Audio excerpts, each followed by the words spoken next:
Hello, Allison. I am very happy to be here today talking about the philosophy of maybe with you. And I just want to say this is my first time being an interviewer, so I'm very excited. Oh, I'm so thankful to be here. Thank you. Thank you. Once we were talking about the concept of maybe, the whole philosophy of maybe, and you told me that maybe helped you to overcome your addiction to certainty. Now, what does that mean to be addicted to certainty? Well, for me, I needed to know what was going to happen next in my life. I had a fear of the unknown.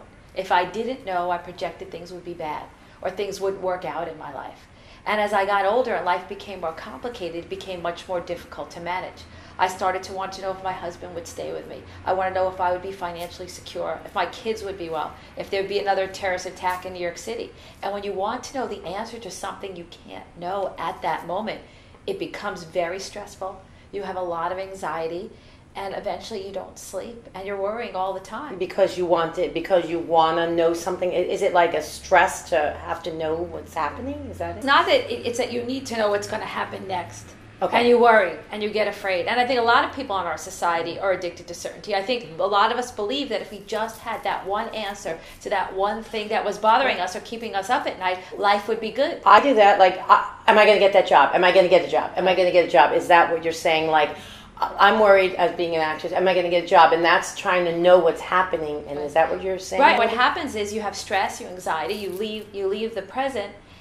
And you also are not able to function at your highest because eventually you start to worry that things are going to be bad and things aren't going to work out. You go to the negative. Right, and then you end up not pursuing your dreams. And so life becomes about this after another, just trying to know what's going to happen next. With using maybe, how did you heal your addiction to certainty? How did you work that out by using maybe? I had no idea I was addicted to certainty. I just was a worrier. I had a lot of anxiety. It was taking a toll on my health. I wasn't really pursuing the things I wanted in my life. And one day I went to my Qigong teacher. And I said, oh, you don't understand what's happening. This is bad. That's bad. What's going to happen? And he slowed me down. He said, Allison, I'm going to tell you a story. Right. He told me a story about a farmer. And he said there was a farmer and he had a horse. And the horse ran away. And their neighbor came by and said, oh, you have the worst luck. And the farmer's like, maybe. And the next day the horse came back with 5 mares. And the neighbor came by and said, you have the best luck. And the farmer's like, maybe. And the next day, the farmer's son was on the horse and he broke his leg. And their neighbor came by and said, oh, you have the worst luck. And the farmer's like, maybe. And the next day, the army came to take the son away. But they couldn't take him because his leg was broken. And the neighbor came by and said, you have the best luck. And the farmer's like, maybe. Maybe. And if you speak to the Taoist story, if you speak to a Taoist, the meaning behind the story is that life keeps changing. It keeps moving. But for me, when I heard that story, it changed everything for me. Because all of a sudden I realized that the horse could run away, but he could also come back. That there was this place that it didn't have to be bad. There was another way. And all of a sudden, for the first time in my life, it was like I felt this breath, this opening. I didn't feel stuck anymore. There was this idea that no matter what was happening, there was this maybe. There was this opening. There was this possibility. And for the first time also, my mind just completely stopped thinking. And I went to this neutral state of where I was just present. Because of maybe, because is that maybe a hope thing? Is it like to be open to hope? Is that maybe? Well, yes, it's very hopeful to think that you're not doomed. That life doesn't have to just turn out one way. Right. That there are many ways. And when you start to open up to many ways, things start happening. Life starts happening. Things start moving. I love that story. Actually, that was one of the first stories I've heard, and I have to memorize it for myself because I love that story, and it actually pulls you right into maybe. It pulls you right Simply. into hope and possibility. Because within uncertainty, there's hope. There is possibility. We're afraid that we don't know. So we think it's going to be bad, but maybe it'll be good. Mm-hmm. Maybe it'll get better. Maybe it's a constant reminder. It's a light that always shines no matter how dark it is. That until our last breath, there's this opening, there's this maybe. Okay. And for me, it changed everything. I think it's great that the philosophy of maybe healed you, helped you. Now, say we're dealing with other people. How can it work for everybody else? And how can everyone else use maybe every day in their daily life? Well, the first thing is that it just helps you with stress and worry. Like you spoke about before, like you go on an audition and you want to know if you're going to get that job. If you think you need to get that job to be happy, if you think life's going to only unfold one way, you're going to be stressed, you're going to be happy. But if you have this idea of maybe, you'll say, well, maybe this job will happen and that'll be great, or maybe something else will happen. And it alleviates your fear and worry because you're constantly acknowledging that my life can unfold more than one way. And you just open up. And what also is really interesting is that it shifts our relationship with uncertainty. We actually start to view uncertainty as a place of hope and possibility. Because if you want your life to change, if you want your life to be different than today, it has to happen in the unknown. That's where things will change for you. Okay, so I go to an audition, and I say, oh, I really want this job. I have to get this job. And how would you recommend to me to say, live in the maybe? How would I talk to myself about that? Well, first, you can want the job. Right. There's nothing wrong with wanting, there's nothing wrong with goals. Sure. I mean, that's what drives us forward. That's how we create in life. But where we get stuck is if you start to say, if I don't get this job, I'm not going to be successful. If I don't get this job, I'm never going to get another job. Right. This so is how the do job I need live to in the maybe at that moment? You say, say, well, maybe I'm going to get this job, and if I don't get this job, maybe something else is going to happen. Okay. And it just opens you up that this one thing. You don't need this to happen for your survival, because life is always going to unfold. We forget that. You said something that's, I think, the key is what you said is that maybe that it's something else. Like we sometimes want that one thing to happen, and maybe that's not the job. Maybe the next job's supposed to be the one you're supposed to get. And also, right? too, sometimes the things we want are not really best. We have no idea what would have happened in our life had that happened. We are very good story writers. We love to write stories about how life needs to be for us to be happy. Exactly. But we don't always know. We're really not the author of life. But when we open up to maybe, we open up to everything. And I know in my life, every time I open up, so many things happen. Okay, so everybody using maybe, it's just being open to maybe this can happen, maybe more can happen, maybe something else can happen. Right. So never trying to be certain about something, just always be open to all things being possible. You could know what you want, but how you get there, there are going to be twists and turns. That's life. And the more at ease you are with that, the more you're in maybe, the more things will change. When you were speaking, I was thinking of also the whole concept of positive thinking. You know what I'm saying? Like, where does that come in? Like you know how everyone said be positive, and you're saying use maybe. But like, can we have positive thinking? Which is similar. I'm saying, I don't know if this is your answer, but can we have positive thinking and use maybe at the same time? What about that? Yeah. Like, and I was together. I mean, I love positive thinking. I love Norman Vincent Peale. But the problem is, if you're afraid of uncertainty, you can't stay positive. Because what happens is you have a positive thought.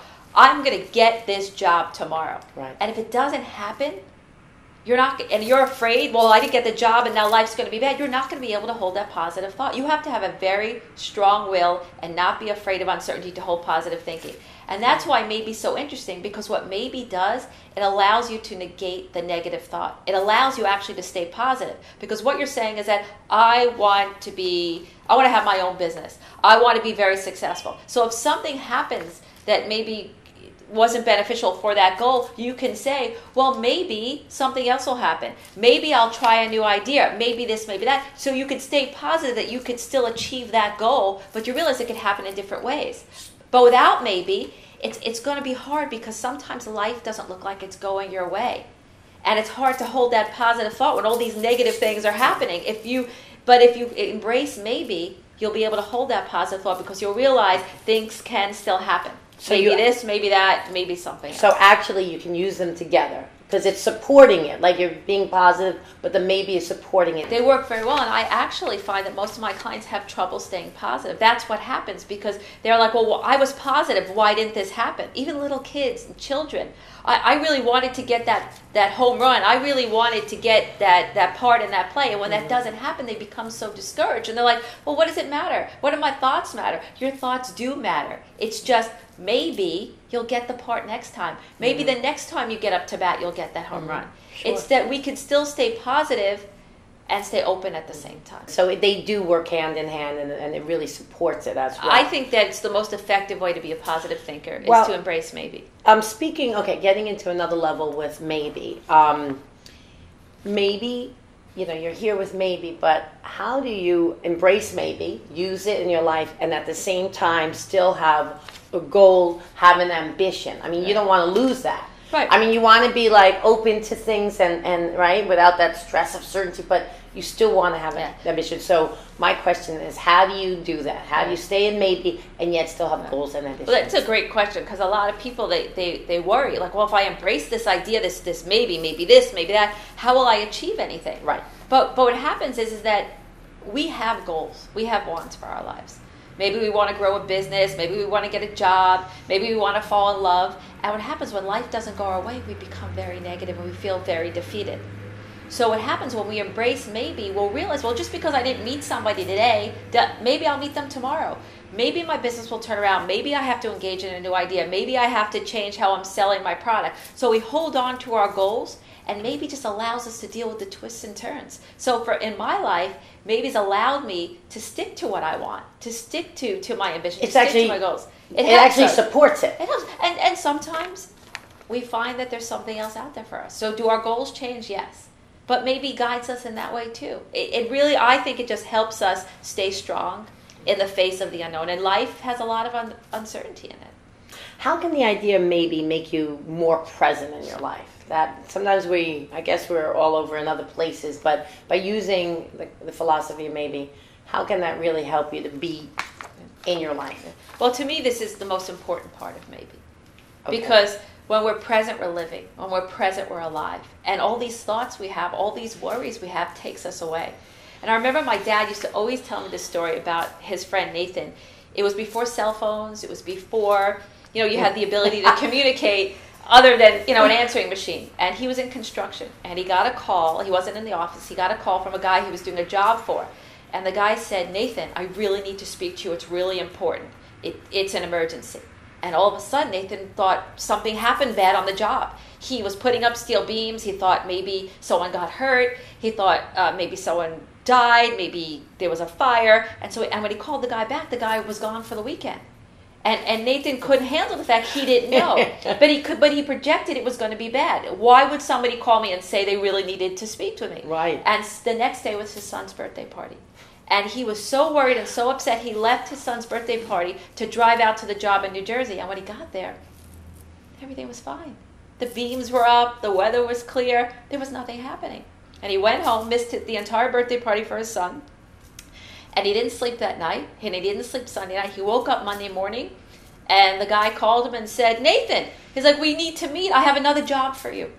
Oh my gosh. And that's how he lived. Come on. And that's how he lived. And what he did is he missed out on living. He missed out on the presence of his life. So what happens is that without maybe, we're just going to be obsessing with our thoughts. This is bad. Things aren't working. But maybe it is. How many times have you wasted your time worrying when things work out? And so maybe allows us to sit in this open space without thoughts. So I can be with you. So I could be with my children. I could be with my husband. It's very simple. You just answered it. That story in itself is like, if you don't live in the present, you lose it because you're worrying about something else. Right. And meanwhile, that's something else. You're worrying and it became and that's all we have. And also, it's interesting, that's where we create. When we're truly present in life, we are truly open. And that's when we see everything. It's we open up to life, and life opens up to us. Allison, I love talking to you. I loved everything you said and all the inspiration that you've brought me. We want more of you. I could listen to you because I'm still learning maybe, and I think the more support you have with maybe, the easier it is in your life. So where can people find you? Where do they go to find you, to read about you? And your book, when is that going to be published, and where can we find it? Well, right now I have a blog at AllisonCarmen.com, and I write a lot about maybe and about children and about uncertainty, and there's so many wonderful posts on there, so you can learn so much just by logging into that. I also am on Facebook, which also carries the blogs and the posts. And my book, I'm hoping in the next 6 months that it'll be out in the bookstores. So I look forward to that. Well, it should be out in the bookstores. Aida, thank you so much. No, it's my pleasure, and this is just the beginning of more wonderful interviews, I hope. So maybe, yeah. And maybe I'll be getting other jobs interviewing. Who knows? Hey, maybe this is the beginning of a new career. No, honestly, you are very special, and you have helped me with maybe a lot. So, I tell everyone to embrace maybe. Thank you, Aida. Well, thank you. Thank you.